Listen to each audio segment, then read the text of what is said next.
Force design critics launch digital platform for yelling at clouds. The forehead of retired Marine Corps General Tony Van East is mad as hell, and he's not taking it anymore. We objected. Then we strenuously objected. Now, with our new website, we have a place where we can vigorously object, said Van East's forehead, as it hovered precariously just above the bottom of the screen during our Zoom call. Nevertheless, the crimson shade and pulsing veins on his forehead seemed indicative of the anger which his group hopes to capture on their groundbreaking text-only webpage.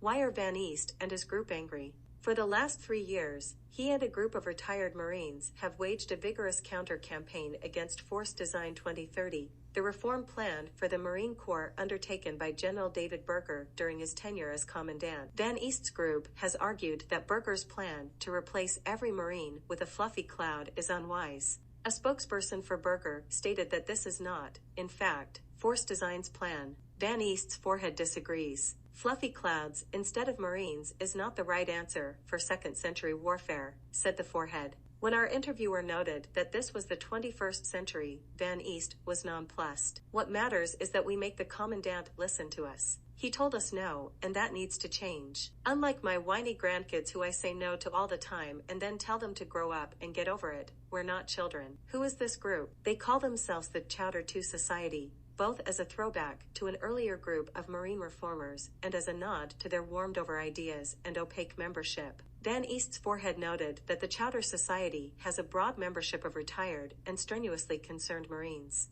Their public membership counts in its ranks 2 former commandants, a whole constellation of retired 4-star and 3-star generals going all the way back to the days of General John A. Lejeune, and other pensioners who would normally have registered their objections to Force Design in Facebook rants from the cabs of their trucks. However, to date they have not figured out how to use Facebook Live without their grandkids around. But Van East's forehead made it clear that their anonymous membership is much more expansive, with a deep bench of retired Marine general-grade officers who would absolutely leave their defense industry board memberships and come forward, but just can't because they're on vacation with their hot girlfriends who live in Canada. We caught up with another forehead of the Chowder II Society to learn more about their newly launched webpage, The Pointy Compass. Webmaster Gary Wilson's forehead explained the story behind the webpage name. A compass is the kind of reliable technology that we're all familiar with, but General Berger wants to replace with fluffy clouds. A compass always points north toward your objective unless, that is, you put it next to a big metal object like, say, a tank. And then one of our retired colonels, who said he was a PowerPoint ninja from watching his staff officers build stoplight briefs for him, made the logo. It was amazing to watch. He found a clip art picture of a compass, then slapped a text box on it that said Marines. Beautiful and decisive decision-making at work, just the spirit that Chowder II aims to foster.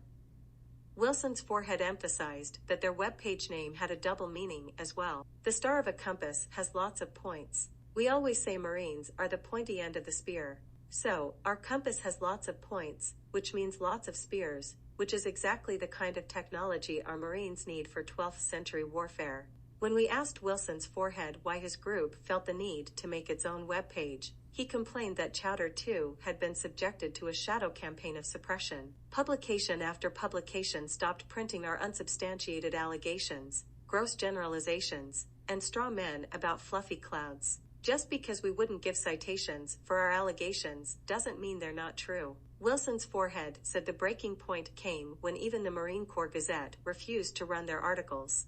Look, when a journal that's at the point it would sell its own mother to boost subscriptions won't take you, you know you need to find an alternate path. And so Chowder II and the Pointy Compass were born. As of this writing, Van East's forehead was commenting on how impressed their Canadian girlfriends would be with how many people follow the Pointy Compass, since every time he refreshed the site their page view count went up.